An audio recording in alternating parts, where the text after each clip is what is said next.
Hello my dear student, welcome to my YouTube channel HC Tuition Boy. তো আজি আমি আলোচনা কৰিম এমএ স্কুল লেভেলৰ বৰ্গসংখ্যা আৰু বৰ্গমূল। আমি এটা আৰম্ভ কৰিছো। যদি তোমালোকে আমাৰ চেনেলটো সাবস্ক্ৰাইব কৰা নাই তেনেহলে সাবস্ক্ৰাইব কৰি লবা। তেতিয়াহলে তুমি ইয়াৰ বৰ্গসংখ্যা আৰু বৰ্গমূল সাপেক্ষে যিমানটা ক্লাছ হ'ব এটা তুমি সবতছে আগত পাবা। তো আমি প্ৰথমৰ পৰা একদম প্ৰাইমাৰী ক্লাছৰ পৰা বুজি যাম। সাপোজ যিজন ছাত্ৰ বৰ্গসংখ্যা বা বৰ্গমূল সম্পৰ্কে কোনো ধাৰণাই নাই, মই সেইসকল ছাত্ৰৰ কথা কৈছো, তেওঁলোকে দৈনন্দিন আমাৰ ক্লাছটো এটেণ্ড কৰি থাকিবা। তেতিয়াহ'লে মোৰ এইটো কনফিডেন্ট আছে তুমি ক্লাছটো সম্পূৰ্ণৰূপে কেৰি কৰিব পাৰিবা। তো আমি কথা দীঘলীয়া নকৰোঁ, তুমি আমাৰ ক্লাছটো গুৰুত্ব সহকাৰে তুমি চাবা। আজি যিখিনি ক্লাছ থাকিব বৰ্গ সংখ্যা কোনটো আৰু বৰ্গমূল কোনটোক ক'ব, বৰ্গৰ চিন সম্পৰ্কে আমি এইখিনি কথা আজি ক্লাছত ডিছকাছ কৰিম। নেক্সট আমি বৰ্গ সংখ্যাৰ ৰুলছ কি থাকিব, কোনবিলাক সংখ্যা বৰ্গ সংখ্যা আমি কি কামত ইউজ কৰোঁ, গণিতৰ কোনটো ফৰ্মুলাত কি সাপেক্ষে ইত্যাদি সম্পূৰ্ণ বৰ্গ অৰ্থাৎ বৰ্গ সংখ্যা আৰু বৰ্গমূল এই সাপেক্ষে আমি ক্লাছবিলাক আগবঢ়াই লৈ যাই। প্ৰথম বৰ্গ সংখ্যা আৰু বৰ্গমূল আমি দুটাই আলোচনা কৰিম। প্ৰথম আমি ইয়াৰ ডেফিনিশ্যন লিখি লৈছোঁ যে একচুৱেলি যদি সোধা যায় যে বৰ্গ সংখ্যা কাক বোলে বা বৰ্গ সংখ্যা কোনবিলাক, তেতিয়া তুমি চাবা যে যিবোৰ সংখ্যাক দুটা একে সংখ্যাৰ পূৰণফল হিচাপে প্ৰকাশ কৰিব পাৰি সেইবোৰক বৰ্গ সংখ্যা বোলে। অৰ্থাৎ যিবোৰ সংখ্যাক দুটা একে সংখ্যাৰ পূৰণফল হিচাপে প্ৰকাশ কৰিব পাৰি। তো আমি এক্সাম্পলটো ইয়াত ডিছকাছ কৰিম। এক্সাম্পল সাপোজ ধৰা 16ক আমি কি কৰিব পাৰি, এনেকুৱা দুটা সংখ্যা যি দুটা সংখ্যা নেকি তোমাৰ একেই সংখ্যা, ইয় 4 আৰু পূৰণফলটো হৈছে ইমান, এতেকে পূৰণফল হিচাপে প্ৰকাশ কৰিব পাৰি তাক বৰ্গ সংখ্যা বোলে। অৰ্থাৎ এই 16 সংখ্যাটো কি হ'ব, বৰ্গ সংখ্যা হ'ব। কিয় বৰ্গ সংখ্যা হ'ব? কাৰণ আমি এনেকুৱা দুটা সংখ্যা পূৰণ কৰিলে 16 হয় আৰু সেই সংখ্যা দুটা একেই সংখ্যা। অৰ্থাৎ আমি আগতে এনেকৈ পাই আহিছোঁ, অৰ্থাৎ 4 স্কুৱেৰ, ইয়াক আমি 4 স্কুৱেৰটো লিখিব পাৰি। অৰ্থাৎ 4 দুটা পূৰণ হৈ আছে, অৰ্থাৎ 4 square equal to 16, like that 5 square equal to 25, 6 square equal to 36, 3 square equal to 9, 2 square equal to 4। আমি এনেকে পাই আহিছি। এবার আমি ইয়াত চাম যে বর্গমূল কাক হ'ব। বর্গ সংখ্যা কাক পায় আমি যে যদি দুটা একে সংখ্যা পূৰণ কৰাৰ পিছত যি নতুন সংখ্যা আহিব সেইটোৱে হ'ব বৰ্গ সংখ্যা। এবাৰ আমি বৰ্গমূলৰ কাৰণে আমি এটা ডেফিনিশ্যন ইয়াত আমি লিখি লৈছোঁ। ডেফিনিশ্যনটো হৈছে কোনো এটা সংখ্যাক যি দুটা একে সংখ্যাৰ পূৰণফল হিচাপে প্ৰকাশ কৰা হয়।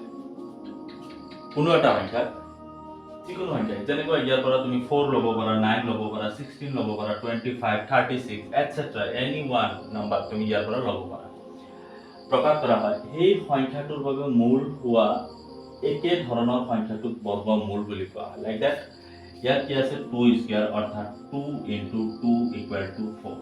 ইয়াত কি হ'ব, এই 2 × 2 এইটো হ'ব বৰ্গমূল।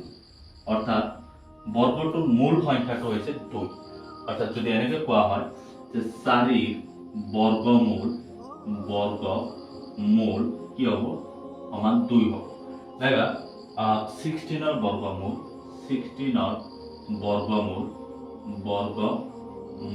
সমান 4 হ'ব। তুমি এনেকে ক'ব পাৰিবা।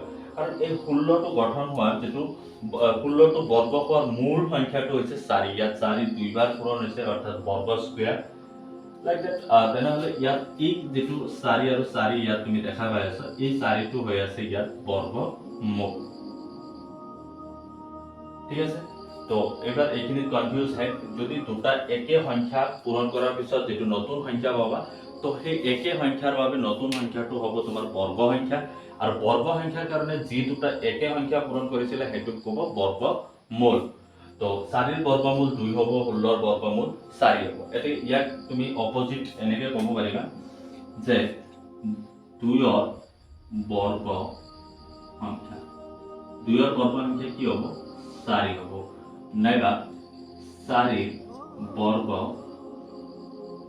সংখ্যা কিমান হ'ব, 16। ঠিক তেনেকে 5ৰ বৰ্গ, এই যিটো 5 আছে এইটো হৈছে বৰ্গমূল, আৰু 5ৰ বৰ্গ সংখ্যা হ'ব 25, 6ৰ বৰ্গ সংখ্যা হ'ব 36। আৰু বৰ্গ সংখ্যা বুজোৱাৰ কাৰণে আমি কি কৰিম এনেকুৱা এটা চিন ব্যৱহাৰ কৰিম যাৰ নাম হ'ব ৰুট ইয়াক ৰুট বুলি কোৱা হ'ব আৰু মই ইয়াত সৰুকে নোট হিচাপে লিখিয়ে লৈছো চোৱা নোট বৰ্গমূল বুজাবলৈ ৰুট চিন ব্যৱহাৰ কৰা হয় আৰু যিটোৱে কেৱল ধনাত্মক বৰ্গমূল বুজায় ৰুট চিনৰ যেতিয়া বৰ্গ সংখ্যা বুজাব সেইটো ডেফিনেটলি কি হ'ব ধনাত্মক সংখ্যা হ'ব কাৰণ ৰুট কোনো দিনে কি নহয় ঋণাত্মক সংখ্যা নুবুজায় তো এনেকুৱা ধৰা মই ইয়াত যেহেতু আমি এইটো আলোচনা কৰিছো এইটো তুমি ইয়াত চোৱা 4 * 4 = 60 আকৌ চোৱা -4 * -4 = 16 মাইনাসে মাইনাসে প্লাস ইয়াত প্লাস হৈ গৈছে 4 * 4 = 60 এবাৰ কথা হ'ল 16 চোৱা 16 বৰ্গমূল কি পাইছো এটা পাইছো 4 আৰু এটা পাইছো -4 ইয়াত এটা আমি ইয়াত 4 + 4 লিখিব পাৰিম আৰু এটা -4 লিখিব পাৰিম কাৰণ দুটা -4 মাল্টিপ্লাই কৰিলে আমাৰ কি হ'ব 16 হ'ব আকৌ দুটা +4 মাল্টিপ্লাই কৰিলে কি হ'ব 16 হ'ব ইয়াতে ইয়াক আমি এনেকে লিখিব পাৰিম চোৱা যে ৰুট 16 = 4 আমি কেতিয়া এটো লিখিব নোৱাৰি ৰুট 16 = -4 এটো কোনোদিনে সম্ভৱ নহয় কাৰণ ৰুটৰ ভিতৰত যেতিয়া বৰ্গমূল থাকিব সেই বৰ্গমূল বৰ্গ সংখ্যা থাকিব এই বৰ্গ সংখ্যা যেটো বৰ্গমূল হ'ব হেতু সদায় ধনাত্মক হ'ব এইখিনি কথা আজি তুমি এটো ক্লাছত তুমি ভালকে বুজিবা যে যেনেকুৱা 100 টো এটা বৰ্গ সংখ্যা তেনেহলে 10 টো কি হ'ব 100 ৰ বৰ্গমূল হ'ব তো এনেকে তুমি এই কনফিউজটো ধৰি ৰাখা मतलब কনফিউজটো বুজি লোৱা নেক্সট ক্লাছত আমি বৰ্গ সংখ্যা আৰু বৰ্গমূলৰ বিভিন্ন নিয়ম অনুসাৰে ইহঁতক কেনেকে বৰ্গ সংখ্যা উলিওৱা হয় বৰ্গমূল কেনেকে উলিওৱা হয় এইবিলাক হয়তো সৰু সংখ্যা আমি 20 লৈকে নোট আউট ক'ব পাৰি কিন্তু যেতিয়া ডাঙৰ ডাঙৰ সংখ্যা আহিব সিহঁতক আমি কেনেকে বৰ্গমূল বা ইয়াৰ বৰ্গমূল কিমান হ'ব সংখ্যাটো বৰ্গ সংখ্যা কিমান হ'ব ইত্যাদি সম্পৰ্কে আমি নেক্সট ক্লাছত আলোচনা কৰিম তো আজি এইখিনি আছিল নেক্সট ক্লাছত আকৌ লগ পাম thank you so much for watching the video